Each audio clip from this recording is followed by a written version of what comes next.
Hey folks, G-Man here again. Another short clip on tricks and tips for my group, Gun Rods and Tackle Mites. This one I'm going to do on structure.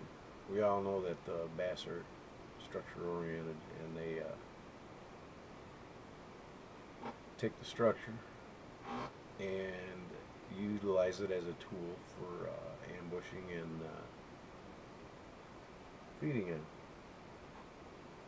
Now, knowing this, as most of you know, the most important thing to consider about structure, and lots of people just don't understand this, so I'm going to explain it probably the best way I can for you to understand what I want to get across is that not all structure is created equal. You know, one rock in one place cannot be holding fish, while the same size of rock in another place can be holding all of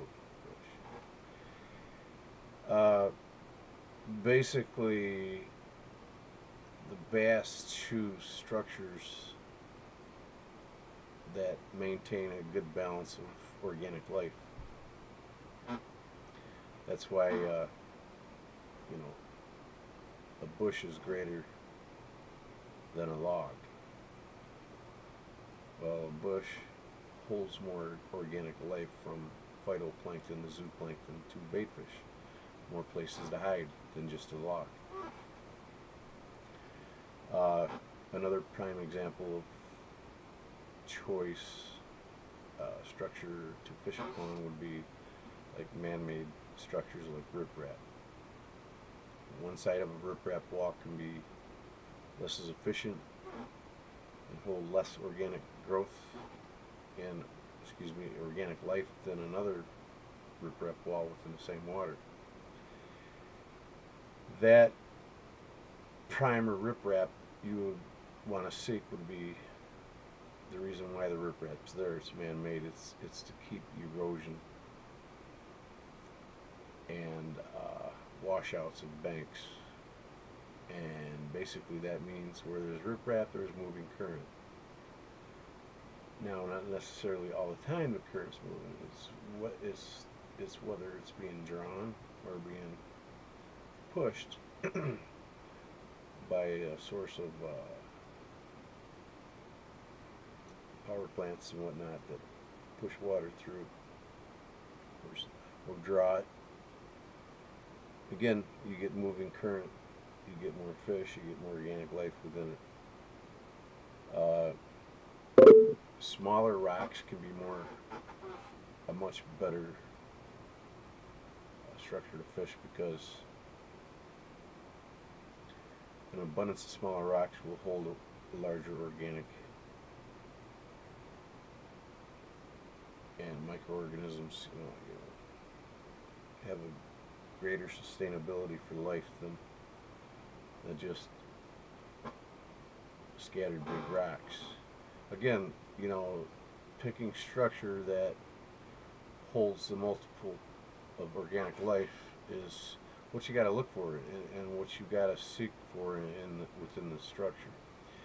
Newer trees, fallen trees, are considered better targets to fish than old trees that's been there for a while, because there's more organic life within that tree, because there's more places for the microorganisms to collect, more places for the bait fish to feed off of them and hide as well.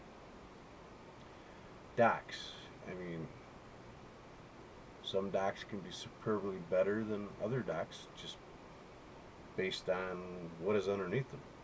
If you have nothing but the horizontal posts, or vertical posts, of the dock, and no structure within it, it's not really that efficient of a structure over another dock to fish, because it doesn't have much to offer.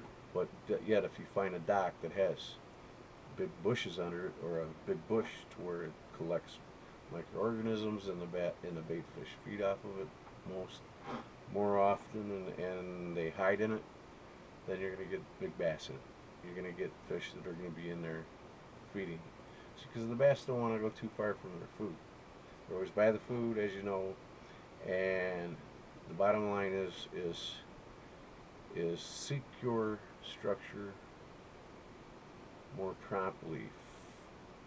You know, one piece of structure, the same as the other piece of structure, can and cannot hold more fish. In tournament fishing, it's a time management game. You don't want to hit every fallen tree. You don't want to hit every rock you see or feel or come across. You know, you want to be in the productive areas. You want to fish areas that hold life, that hold everything that's appealing to the bait fish, thus for is appealing to the bass. So don't create every piece of structure the same, because they're not. Just understand the life cycle of microorganisms and how bait fish are there because of it, and the bass will be there. And this will help you understand fishing structure a lot better, and not hitting every piece of structure you see, because every piece doesn't hold fish. The best structures to find are the ones that hold life. That's what makes lily pads and matted grasses so efficient, because it holds everything. You've got the phytoplankton given off by the sun on the plants, thus the zooplankton's feeding off of it, and the zooplankton's there, so the crayfish are going to be feeding on that. The bait fish, their primary food source as well. Crayfish are eating one another while they're eating the zooplankton. See, prime structure is what you want to look for, and you'll improve your game. Hope this helps. Peace.